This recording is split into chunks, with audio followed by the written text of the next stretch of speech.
Hey everybody, Aaron Dillon here, Managing Director of AG Dillon & Co. Here is May 24, 2024's pre-IPO stock update. Revolut, the UK online banking company and a constituent in the AG Dillon pre-IPO stock 2024 vintage index, is launching a new payment terminal for large businesses in the second half of this year, targeting retailers, restaurants, and coffee shops. Since 2021, Revolut's merchant acquiring business has offered both online and offline payment systems. In the past year, over 15,000 merchants accepted in-person payments using Revolut's devices, with a 14% average monthly growth in transaction volume over the last 6 months. Available in 12 countries, Revolut plans to expand its card reader services further in Europe. In January, Revolut partnered with Jabil to enhance card reader production.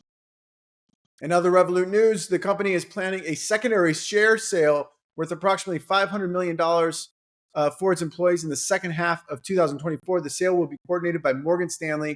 Co-founder and CEO Nick Stornovsky aims for a valuation of at least $33 billion. That's matching the company's last primary round in 2021. Revolut currently has over 40 million customers. That's a 144% increase from 2021. The company doubled its revenue year over year to $2.2 billion in 2023. Revolut is a $21.6 billion secondary market valuation. That's down 35% from its last round in July of 2021. The secondary market has Revolut at a 9.8x revenue multiple. That's the $33 billion valuation aims for its secondary round would put the multiple at a 15x multiple, which is reasonable for a company growing this fast, in my opinion. This is an interesting opportunity for investors looking to enter Revolut now via the secondary. If this $33 billion valuation is realized in the second half of 2024, that could generate a 53% return in just 6 months' time. That's not bad. CoreWeave, an AI cloud computing company backed by NVIDIA, has secured $7.5 billion in one of the largest private debt financings ever, led by Blackstone and including Carlyle Group, BlackRock, and others. This follows a $1.1 billion equity funding round 2 weeks ago, valued the company at $19 billion. CoreWeave, with 550 employees, operates 14 data centers and plans to expand to 28 by the end of the year. The funds will enhance its AI infrastructure, crucial for leasing NVIDIA's AI chips, which hold over 80% market share. Last year, CoreWeave also raised $2.3 billion in debt and expanded its operations to London. Blue Origin successfully completed its NS-25 mission, resuming crewed flights after nearly 2 years. The mission carried 6 tourists, including Ed Dwight, the first Black astronaut candidate selected in 1961, who finally reached space. Other passengers were Ken Hess, Carol Schaller, Sylvain Cyron, Gopi Thurabura,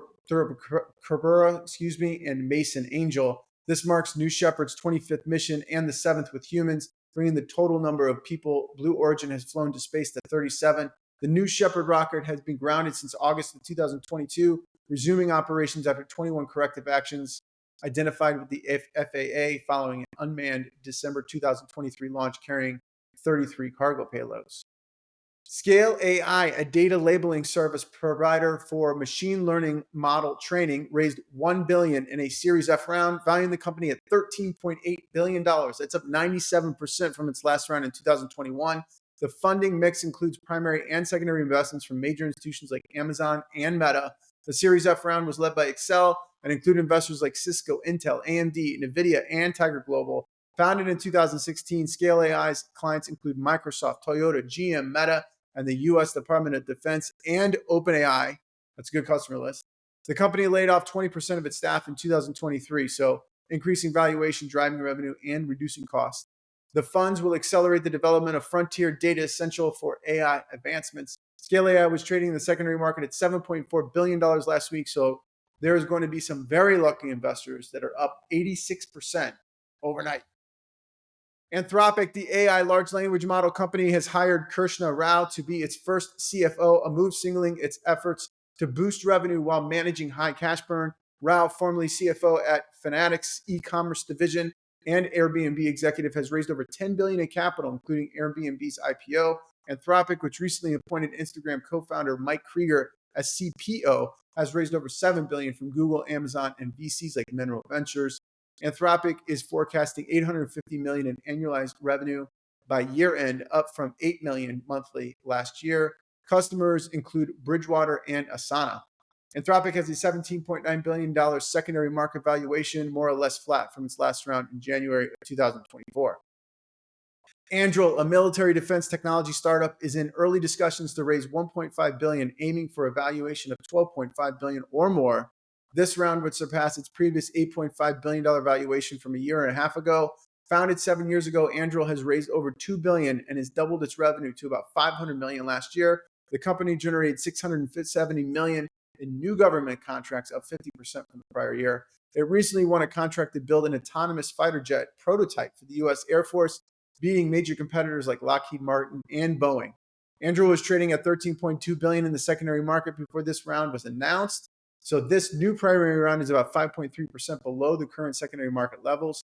Perhaps a little overzealous in the secondary market for this company, but we'll see where this round kind of finals out. DeepL, a German AI-powered translation startup, raised $300 million at a $2 billion valuation in a round led by Index Ventures. Founded in 2017, the Cologne-based company has over 100,000 customers, including Nikkei, Coursera, Deutsche Bahn, and Zendesk. DeepL's proprietary generative AI model focuses on business translation, offering higher accuracy, privacy, and security than consumer tools. The company has 900 employees and plans to expand to the U.S., Asia, and Latin America. Investment will also boost its commercial arm and research divisions. Other investors include Iconic Growth and Teachers Venture Growth. OpenAI and News Corp have announced a multi-year global partnership granting OpenAI access to current and archived articles from News Corp, outlets like the Wall Street Journal, MarketWatch, Barron's, and the New York Post. This partnership allows OpenAI to display News Corp content in its ChatGPT chatbot and use it to enhance AI models. News Corp will also share journalistic expertise to maintain high journalism standards. OpenAI has also struck a deal with BBVA, the Spanish bank. BBVA has made a significant advancement in AI by prioritizing 100 generative AI projects, and signing a strategic agreement with OpenAI. The bank plans to hire 2,700 technology professionals in 2024, adding to the 7,000 plus hired over the past 2 years. BBVA has deployed 3,000 ChatGPT enterprise licenses to enhance productivity and innovation, focusing on secure and private AI applications. The company aims to leverage AI to improve business decisions and customer services. The partnership positions BBVA as the first European bank to ally with OpenAI. OpenAI has a $97 billion secondary market valuation, 12.8% up from its last round in April of 2024. Humane, an AI personal device startup, is seeking a buyer for $750 million to $1 billion after a rocky launch for its wearable AI device. The company, valued at $850 million last year, has raised $230 million from investors like OpenAI CEO Sam Altman. Its $699 device, a magnetic, square-shaped wearable pen, faces criticism for reliability, practicality issues, and including battery life and overheating. Groq, an AI chip startup founded nearly 8 years ago by Jonathan Ross, is seeking to raise $300 million with the help of Morgan Stanley, potentially doubling its funding to match rivals like Cerebras. Groq has previously raised over $367 million from investors like Tiger Global and D1 Capital, valued at over $1 billion. The company positions itself as a cheaper and faster alternative to NVIDIA chips with its language processing units, or LPUs, versus NVIDIA's GPUs. Groq's LPUs are specifically designed to generate large language model results faster and with lower electricity use. Groq plans to monetize its services starting in June and targets larger customers such as government agencies. The fundraising aims to value Groq at over $3 billion. The secondary market has the company at $4.4 billion as of last week, so this new round is about 32% below where the secondary market is currently trading. Let's look at the pre-IPO stock performance as of May 20, 2024. This week's winners, we got Cohere up 7.5%, Klarna's up 8.8%, Wiz is up 2.1%, Anduril up 1.6%, and then Revolut's up 1.5%. This week, folks that are down, Groq's down 10.3%, SpaceX is down 2.8%, Anthropic's down 0.9%, Airtable's down 0.4%, Neuralink's down 0.4%. Top valuations, ByteDance is at $294 billion, SpaceX is at $186 billion, OpenAI is at $97 billion, Stripe's at $75 billion, and Databricks is at $43 billion. To see more current valuations and performance data on X at Aaron G. Dillon. Okay, let's look at performance for the AG Dillon pre-IPO stock vintage indexes as of May 20, 2024. The 2024 vintage was up 42 basis points this past week. Top contributors in that 2024 index vintage index, Epic Games is up 172% from the beginning of the year. Rippling's up 100%. Revolut's up 44%. Klarna's up 41%. And Anthropic's up 27%. There's no material detractors in the 2024 vintage index. Looking across all 20 vintage indexes, here are the winners and the losers for the week. On the winning side, Klarna's up 3.8%, Anduril's up 1.6%, Revolut's up 1.5%. Folks that are down, SpaceX is down 2.8%, Anthropic's down 0.9%, and China is down 0.3%.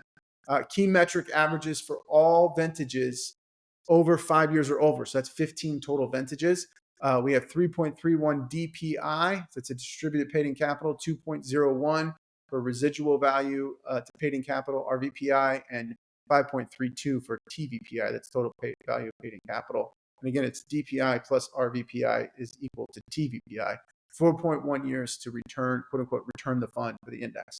To see summary and annual vintage specific data and fact sheets for the AG Dillon pre-IPO stock vintage index, please visit agdillon.com/index. Okay, that's it for me this week. If you have any pre-IPO stock research needs, please reach out. Thanks, and see you guys next week.